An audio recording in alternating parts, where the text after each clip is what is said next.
पहलगाम हमला सिर्फ एक आतंकी घटना नहीं थी। ये एक जियोपॉलिटिकल शतरंज की चाल है जिसमें खिलाड़ी हैं पाकिस्तान, मास्टरमाइंड है चीन और अफसोस किनारे खड़ा है भारत का ही एक वर्ग, विपक्ष। ऐसा कहने की वजह आगे जान जाएंगे। हमले के बाद वैसे तो सेना को फ्री हैंड दिया जा चुका है। दुनिया भर में पाकिस्तान पर डिप्लोमेटिक प्रेशर बनाया जा रहा है। तीनों सेनाएं अलर्ट पर हैं। लेकिन एक बात जो किसी को हजम नहीं हो रही है कि जो विपक्ष 2019 के स्ट्राइक के सबूत मांग रहा था, अब अचानक पाकिस्तान पर हमला करो जैसे बयान देने लगा है। शक इस पर नहीं कि पाकिस्तान दोषी है, शक इस पर है कि क्या यह हमला सिर्फ सीमा पार से आया था या इसमें कहीं भीतर से भी कोई इनविजिबल हैंड काम कर रहा है। अब जरा टाइमिंग समझिए। मोदी सरकार ग्लोबल मंचों पर लगातार मजबूत हो रही है। पाकिस्तान आर्थिक रूप से दिवालिया है। चीन की BRI लड़खड़ा रही है। CPEC ठप पड़ा है। इंडो पैसिफिक में भारत एक मजबूत खिलाड़ी बन चुका है।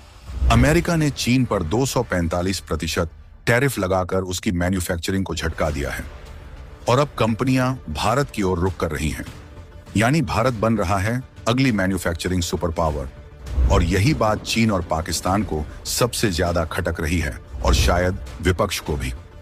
अब चीन अपने गिरते एजेंडे को सहारा देने के लिए पाकिस्तान का सहारा बना हुआ है और वैसे भी पाकिस्तान में अकेले इतनी हिम्मत नहीं कि वो भारत पर हमला करे, खासकर तब जब भारत में मोदी सरकार हो।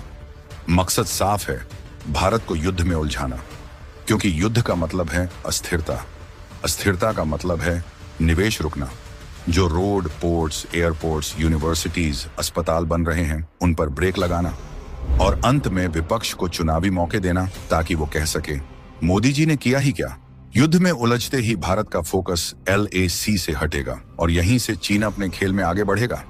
ये सिर्फ हमला नहीं है, ये आर्थिक वॉर की शुरुआत है। विपक्ष को भी इसका पूरा अंदाजा है, फिर भी वो सरकार को युद्ध में धकेलने की भाषा बोल रहा है। क्यों? ताकि मोदी सरकार का सबसे बड़ा वादा, भारत को तीसरी सबसे बड़ी आर्थिक महाशक्ति बनाना, अधूरा रह जाए। वो इस अधूरे वादे को चुनावी मुद्दा बना सके। यानी पूरा दबाव मोदी सरकार पर डालना है, चाहे इसके लिए देश को ही क्यों न दांव पर लगा देना पड़े।